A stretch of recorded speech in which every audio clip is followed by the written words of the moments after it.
Assalamualaikum warahmatullahi wabarakatuh.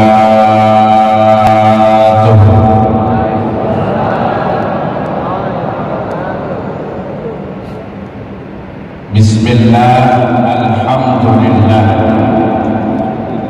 assalatu wassalamu ala rasulillah sayyidina wa maulana Muhammad ibni Abdillah wa ala alihi wa sahabatihi wa man tabi'a sunnatahu wa jama'atah min yawmina hadha ila yawmin lahmah.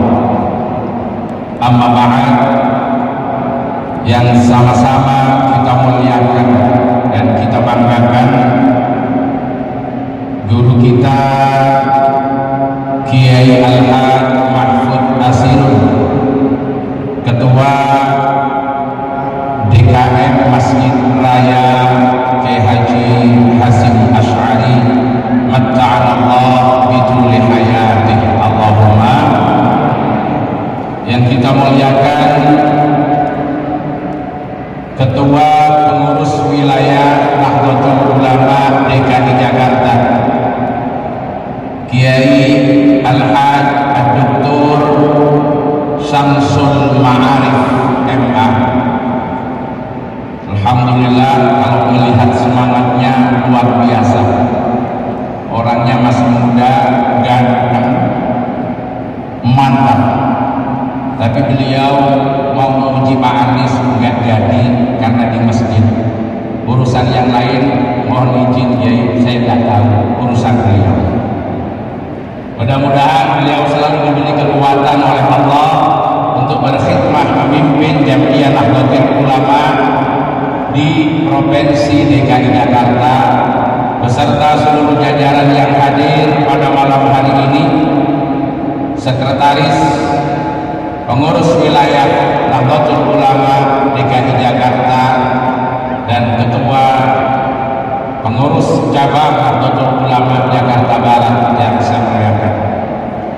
Yang sama-sama kita hormati Gubernur DKI Jakarta Bapak Haji Anies Baswedan yang sudah pindah ke masjid yang lain pada acara yang sama.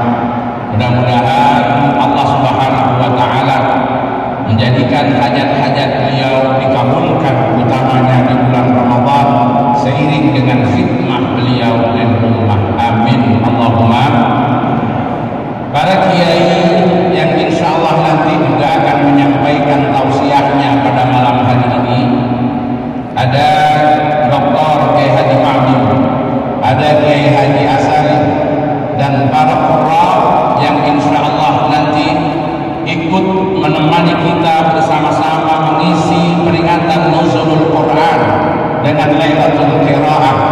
Semuanya yang saya muliakan, para hadirin, para hadirat, mudah-mudahan selalu dirahmati, diberkati oleh Allah Subhanahu wa taala. Puji syukur kita haturkan kehadirat Allah. Salawat dan salam mudah-mudahan tetap tercurahkan kehadiran baginda Rasulullah sallallahu alaihi wasallam dengan seluruh keluarga, sahabat dan umatnya yang selalu berada pada jalan beliau. Mudah-mudahan kita semua masih diberi kesempatan untuk berkumpul, bertemu, melihat wajah Rasulullah kelak di surganya Allah Subhanahu wa taala. Amin ya rabbal. Para hadirin yang dirahmati Allah, paling tidak ada 3 ayat Al-Quran yang berbicara tentang nuzulul Quran. Yang pertama, surat Al-Qadar. Inna anzalnahu fi lailatul qadr. Yang kedua, surat Ad-Dukhan. Inna anzalnahu fi lailatin mubarakah. Yang ketiga, surah Al-Baqarah 185. Syahrul Ramadan alladzi unzila fihi al-Qur'an hudan linnas. Dari 3 ayat ini seakan-akan terkesan ada perbedaan, terkesan ada disorientasi. Ayat pertama menyatakan Al-Quran turun di malam Qadar. Ayat kedua yang saya sampaikan surat Ad-Dukhan ayat 2 dan 3 menjelaskan kalau Al-Quran turun di malam yang diberkati. Sementara ayat yang ketiga mengisyaratkan kalau Al-Quran turun di bulan Ramadan. Bagaimana kita mempertemukan 3 ayat ini? Di dalam ilmu tafsir ada kaidah yang menyatakan al-jam'u aula minat tarjih. Menghimpun, mengakomodasikan, mengumpulkan itu lebih utama daripada memilah dan memilih. Bagaimana kalau 3 ayat ini kita hubungkan antara satu dengan yang lain? Sebagaimana semangat yang disampaikan oleh Al-Imam Asy-Syatibi, Al-Qur'anu kalamun wahid yufassiru ba'duhu ba'dhan. Al-Quran itu satu bahasa, satu kalam yang masing-masing ayat bisa saling menafsirkan. Kalau 3 ayat ini kita kumpulkan, maka ditarik satu kesimpulan, Al-Quran turun pada malam Qadar, yang malam Qadar itu disifati dengan malam yang diberkati, terjadinya di bulan.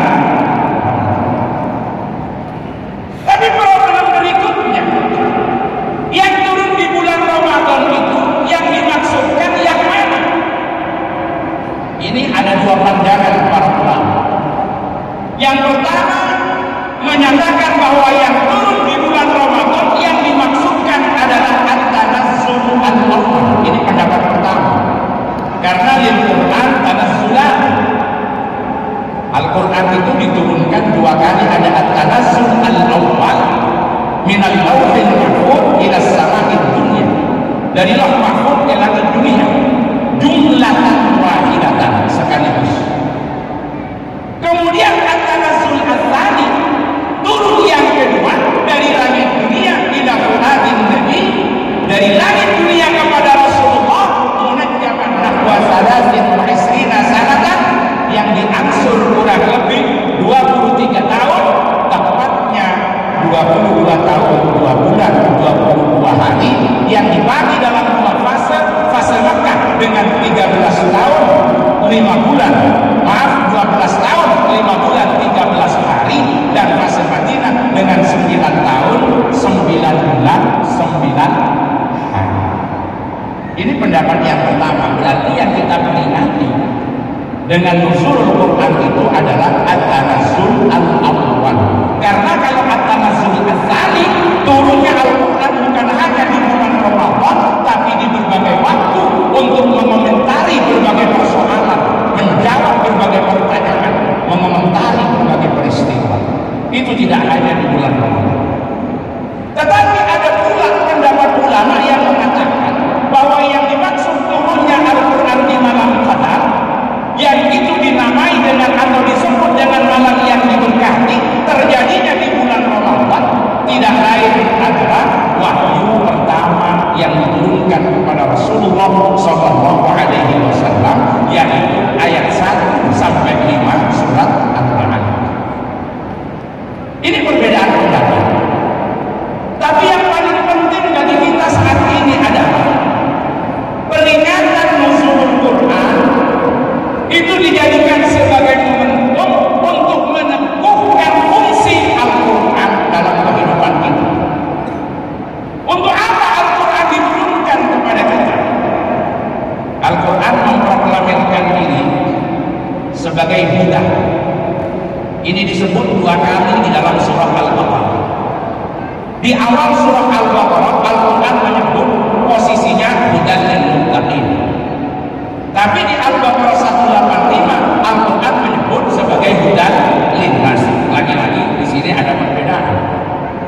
Di satu sisi Al-Quran tersebut kalau ia adalah hudan lil muttaqin, tapi di sisi lain Al-Quran menyebut sebagai hudan linnas. Kalau dua ini kita gabungkan lagi dengan prinsip al-jam'u aula minat tarjih, maka kesimpulan yang dapat kita ambil sejatinya Al-Quran bisa menjadi petunjuk bagi seluruh umat manusia, tapi tidak semua umat manusia mau menjadikan Al-Quran sebagai petunjuk, dan yang mau menjadikan Al-Quran sebagai hidayah hanyalah orang-orang yang bertakwa. Kalau Al-Quran semuanya bisa menjadi petunjuk bagi siapapun, tapi tidak semua orang mau menjadikan Al-Quran sebagai hidayah. Dan yang mau menjadikan Al-Quran sebagai hidayah siapa? Hanyalah orang-orang yang bertakwa. Siapa orang yang bertakwa yang mau menjadikan Al-Quran sebagai hidayah? Bapak Ibu yang dirahmati Allah, dijelaskan pada ayat berikutnya, alladzina yu'minuna bil ghaibi wa yuqimuna shalah wa mimma razaqnahum yunfiqun. Siapa Al-Quran?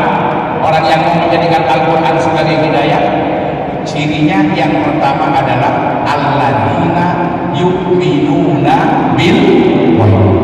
Orang-orang yang percaya kepada yang gaib, ayyusaddiquna bima ghaba minal jannati wan nari was sirati wal hisabi wa ma ila dzalik. Orang yang percaya setelah kehidupan ada kembali, setelah mati hidup, setelah hidup mati, setelah mati hidup. Kalau itu anaknya bapak yang paling kecil, siap, sudah ada foto. Saya selesaikan buat. Mohon izin kalau tadi 10 menit ya, mungkin lebih sedikit 10,5 menit. Allahumma sholli ala Muhammad.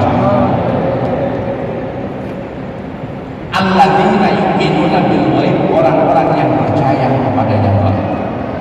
Maaf Bapak Ibu, kalau kita lihat dari aspek munasabah, ilmu yang mengkaji tentang kesesuaian antar peletakan ayat dengan ayat di dalam satu surat atau antar kalimat dengan kalimat dalam satu ayat.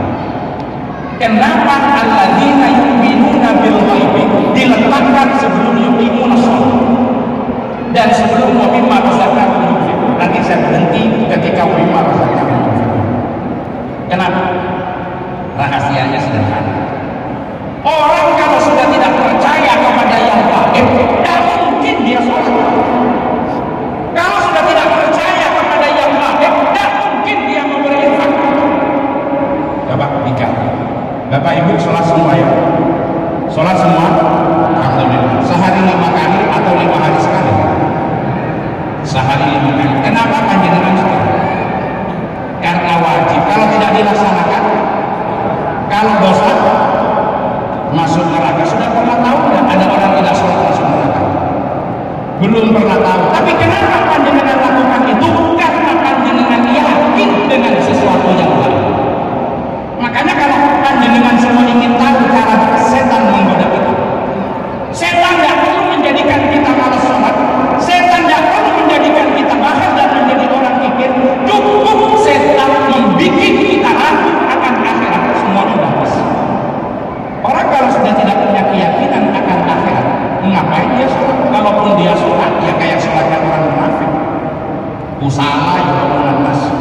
kita jadikan pedoman dalam kehidupan kita sehari-hari.